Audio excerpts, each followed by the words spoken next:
All right, this chapter is chapter 12. We're closing in on the end of the semester here. Chapter 12 is based upon landforms and tectonics, which is how landforms are built. We are also looking at the third of the spheres that we looked at and we talked about in chapter 1. We've already looked at the atmosphere. Last chapter we were looking at the hydrosphere, which is water, and this one is looking at the lithosphere, which is rocks and minerals. The chapter starts off by looking at a study within the study of landforms called geomorphology. Geo stands for earth, morphology is looking at the study of. So you're looking at the study of the shape of the earth. Systematic study of landforms, they're going to look at landforms based upon where they're found, which is origin. What characteristics do they have? You're going to look at a landform and you're going to describe it. Those are the characteristics. Some of them are physical, some of them are more internal. And their distribution. What makes that significant? Why do we have mountains on the East Coast and in the West, but there's none in the middle of the United States? Well, that's one of the reasons why geomorphology was studying that. Geomorphology is a very broad subject. Inside of that subject, you've got a couple different facets. You've got geographic geomorphology, which is going to look at more of the topographic relationships. How do these landforms affect humans, and in turn, how do humans affect landforms? Yeah, we do affect landforms. We affect a lot of different things. And they also affect us. For example, if you wanted to be an international snow skier, would Central Illinois be the place for you? Chances are no. We're very flat. We have no mountains, and we only have snow maybe 2 months out of the year, and it's not a lot. So you would want to go where there's mountains. Well, that's a topographic relationship with humans, okay? If you wanted to go to the desert, well, you'd end up going out to Arizona, New Mexico, Western Texas. Why? Because the topographics out there dictate desert, okay? It's important, though, because some of these things also affect, like we talked about a couple chapters back, we talked about orographic lifting. Air going up and over a mountain, it condenses, it creates the rain shadow effect. Well, that's an effect that topographic relationships have on humans. Okay, that affects the weather. That's why Nevada is dry and California is lush and green. Okay, so these types of things are studied under geographic. Geologic geomorphology is a little different. They're looking at the age of the formation, how old is it, what is it made of, and when you dig into it, what do you find? Okay, this is really important when it comes to natural resources. For example, I take our class to Mobil Exxon, one of the major petroleum companies in the world. And we get into the CEO's office and I introduce all you guys and say, this is my class from physical geography. We need 3 things. We need men, money, and machines. We're going to go find you oil. Is that CEO going to say, sure, here you go? His first question is going to be, what is your proof? Okay, and the proof is going to be based upon that we did a lot of study. Okay, we'll tell him that we looked at their 10 last major finds. They had all of these things, in those finds. You found each one of these parts within the finds, and each of those examples we just found in another location. Now, this will probably pique his interest. He's not going to give us men, money, and machines to go out and do this, but he will probably send out a survey crew, identify that, yes, this is a potential spot, and probably dig for oil and more than likely find it. But that is what happens with geologic geomorphology. So you're studying things based upon relevance to something important. So it could be natural resources, it could be oil, it could be natural gas, it could be water. It could be something other than that. It could be something for like gold or silver or aluminum, iron. It could be just about anything. Okay, but geomorphology is a good example of how you start studying the land based upon how it looks and how it's made. Okay, the next part of the chapter starts talking about how these landforms have multiple controls. So the multiple controls are based upon 6 different things: the sun, the climate, the vegetation, soils, atomic fission, and man. The sun runs everything. I don't care. We talked about it with the hydrologic cycle. We're talking about it with the carbon-oxygen cycle. The sun is the major entity that runs everything on our planet. So the sun is basically in charge of climate. Okay, so climate is based on temperature, moisture primarily. Does it have enough rain or snow, precipitation? Does it stay warm enough to have things actually grow? If the sun and climate are involved, then the soils and vegetation kind of go hand in hand also. If you have enough sunlight and the climate's conducive, your soils are going to be built because vegetation is going to be there.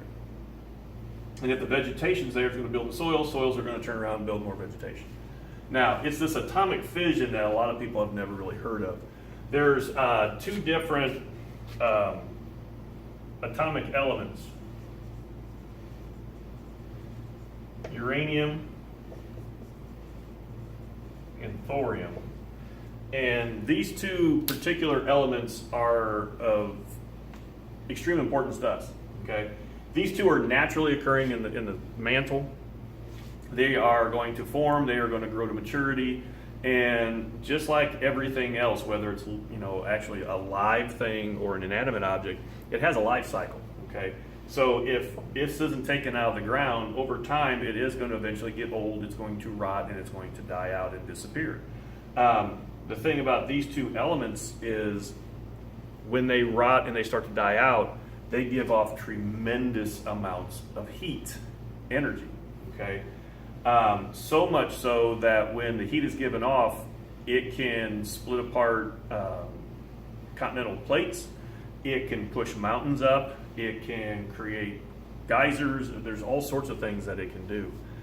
Think about a mountain. When a mountain is growing, does it grow from the top up or is it pushed up from the bottom? The whole thing moves. And the answer is the second one. A mountain is going to grow by pushing up the whole thing from out of the ground. So that's how much power these things have. Okay, so atomic fission is the release of that energy turned into heat, and then that heat is going to be enough to, well, melt rock and turn it into magma, which is going to come out of volcanoes, but it can also create enough heat and pressure that it can push up rock, it can heat rock, it can bend it, and so on. Man, of course, is the ultimate controller of landforms. You've probably seen this in your lifetime. You've probably noticed that there was a river somewhere nearby that maybe somebody moved. Or you could see, hey, we're going to build a lake. What's the easiest way to build a lake? Well, you dam up a river and let the river do the work, right? So you're going to change landscapes by putting something in by man. We can take lakes out, we can put lakes in. The transcontinental railroad that went from East Coast to West Coast. What was so unique about that? When it got out west, it didn't go up and over the mountains like you see in cartoons. It went through the mountains. How do we get through the mountains? We blew it up. We put holes in it. Or we just took the mountaintop off completely with dynamite. Okay, so if something's in the way, man can get rid of it. Do we make landforms? All the time. Garbage dumps, for example, are a man-made landform. You throw away all your garbage, put it in the cans. Once a week, the garbage man takes it. You don't think twice about it. Where does it go? It's picked up by a trash collection agency. They're going to take it to some place to empty their truck. That place will start to build and build and build up with all of this garbage, and eventually it gets big enough that they just kind of cap it off with dirt, and they plant some grass seed on it, and they put some trees on it, let it sit for several years, and let everything decompress, decompose, and you've created a hill or maybe even a small mountain because of garbage. Okay, so we are very active in control of landforms. Probably my favorite question throughout the entire class is the next one. How old is the Earth? Is the Earth 6,000 years old or 4.6 billion years old? 6,000 seems kind of small number, right? If you think about it, what would first come to mind that says that the Earth has got to be older than 6,000 years old? The first thing that should pop up in your head is, well, there were dinosaurs. And there were. How long ago did they die? 65 million years ago. So that's older than 6,000. But there are people that believe that catastrophism, or that the Earth is 6,000 years old. And if they believe in catastrophism, that tells them that everything that's on the Earth's planet, all of our features, all of our physical landforms were created in what are known as cataclysmic events. That means, like, think about the world's worst disasters. Hurricanes, typhoons, tornadoes, earthquakes, avalanches, floods, all that going on all at once created all of this, okay?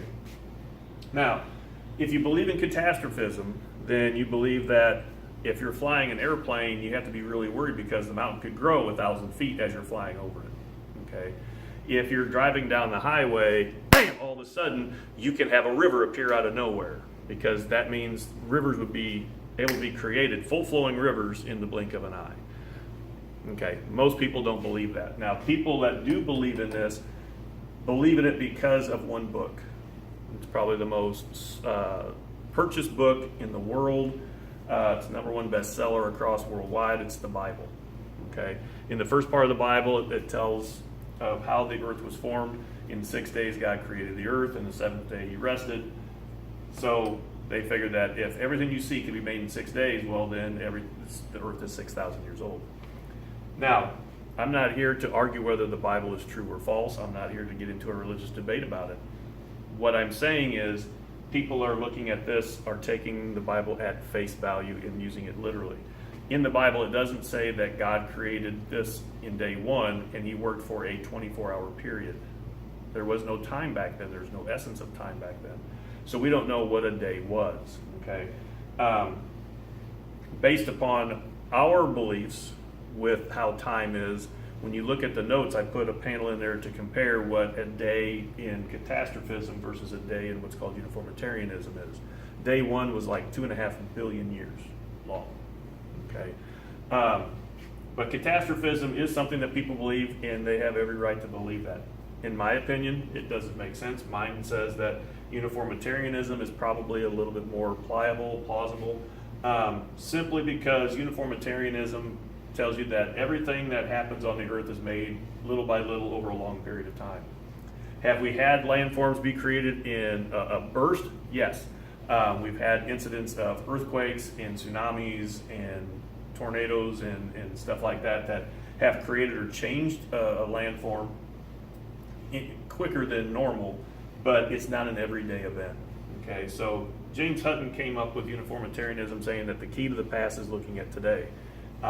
Today, if we went out to the southern rim of the Grand Canyon and I put you on the top of the cliff and I said measure to the canyon floor, and it measured 900 feet, when we came back 10 years from then and did the same thing and measured down, it will probably still be 900 feet. Okay. Catastrophism, we could spend the night out there and we would be 1,000 feet higher the next day. Okay, I don't expect that to happen, and I doubt you do either. Okay, so those are some of the things that you're looking at with landforms.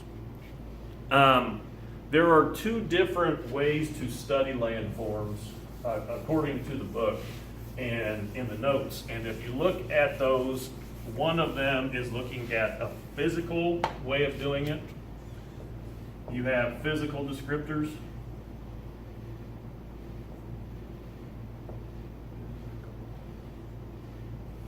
And then you have what's known as genetic. Okay. Physical is going to be looking at appearance. So you're going to go out, and if you're driving down the highway and somebody says, hey, look out the window, tell me what you see, this is what you would use. You would use a physical appearance or physical clarification.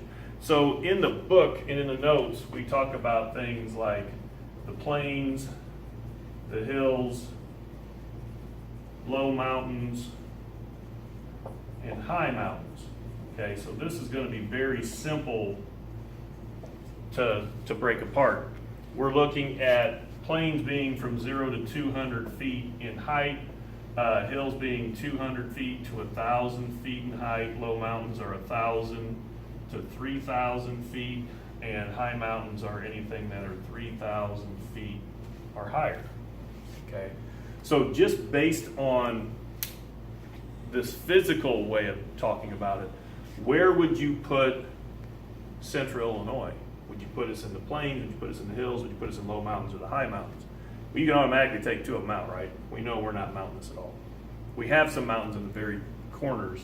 The northwest, you've got some mountains up in the Galena area. You got Chestnut Mountain up there. You're flirting with some down in southern Illinois. But really, Central Illinois is looking at being in the hills because we're over 200 feet above sea level throughout the entire, even Logan County, which is very flat. And seems to be very low. We're about 580 feet above sea level. Okay, so we're considered hills. Doesn't look that way, but we're considered hills. The other thing that you want to look at is the genetic approach, and this is going to be looking at how landforms are built. So in landform building, there's volcanism. Okay, volcanism is, of course, volcanoes, and there's two kinds. There's what's called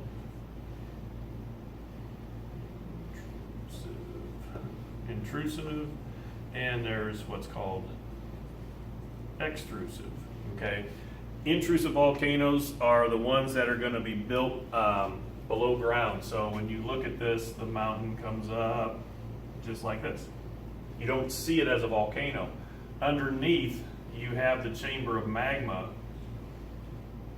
but instead of blowing it out to the top, the magma comes out and it just cools right underneath the surface. Okay, extrusive volcanoes are going to be where you see the mountain. Again, here's your magma. The magma comes up and it blows a hole through the top of the mountain, and then coming out the side is lava.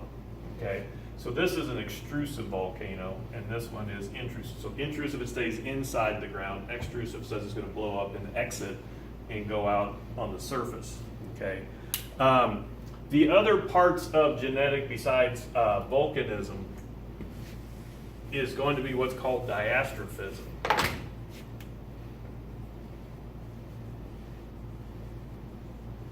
Okay, diastrophism is going to be what's known as a solid state moving of rock. One of the aspects is called folding. Okay, if you've ever driven along the highway and you've looked on the side of the road and there's, you know, like a sheer rock cliff, inside of that, if you've noticed, you probably have these wavy bands. You can see where the coloration kind of goes like this. This may be like a cream color or kind of yellowish. What happened in this particular area is heat came up underneath the ground, and it got hot enough where it took rock and it started to soften it. It didn't melt it into magma like it does for volcanoes, but it makes it more like clay. Okay, if you've ever played with like modeling clay, when you get a stick of modeling clay, it's very hard.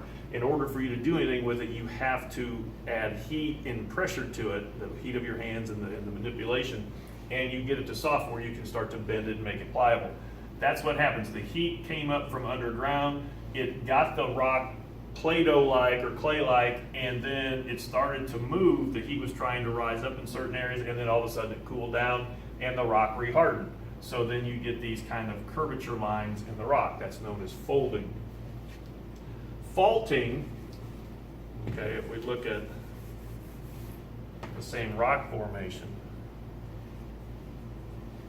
faulting is going to be where heat comes up and then all of a sudden it pushed up on this side.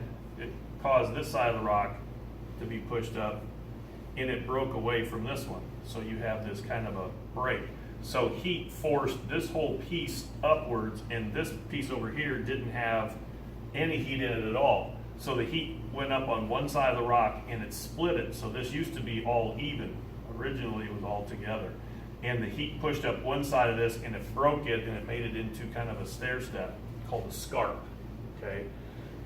Every so often you can see these. These aren't man-made, these are naturally made, and this is part of the intrusive process of diastrophism. Okay.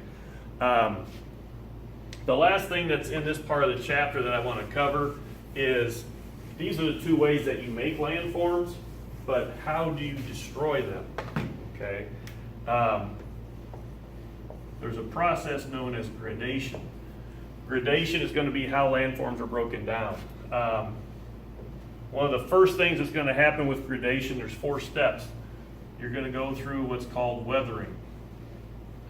Weathering is just like it sounds. You're going to have wind or ice or water, rain, precipitation, going to tear apart little bits of rock and put it somewhere else. You're going to start breaking pieces up and making them smaller. Once you have those smaller pieces, then you have erosion take over. And erosion is going to be where these pieces that were broken off are going to be picked up by some kind of a vector. You have two major vectors. You're either going to have wind or you're going to have water. Okay, so they're going to take the piece from here and they're going to move it somewhere else. In that process, you're going to also have transport. And then you're going to have it end up with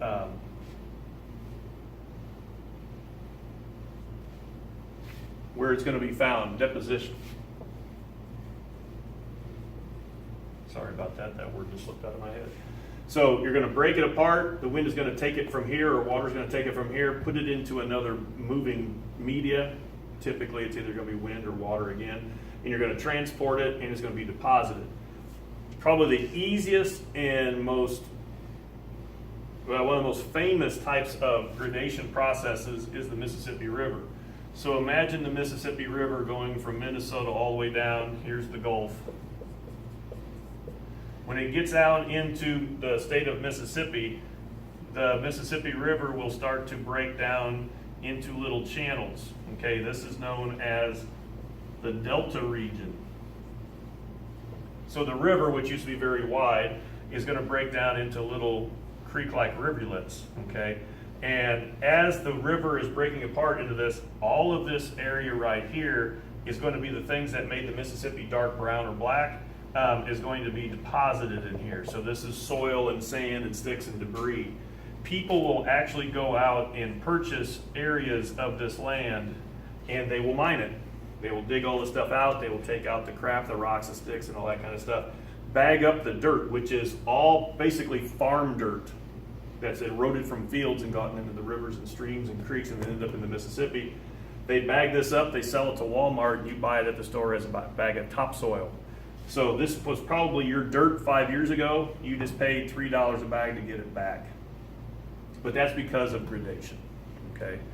When we come back, the next part we're going to looking at the zones of the earth and the rock cycle.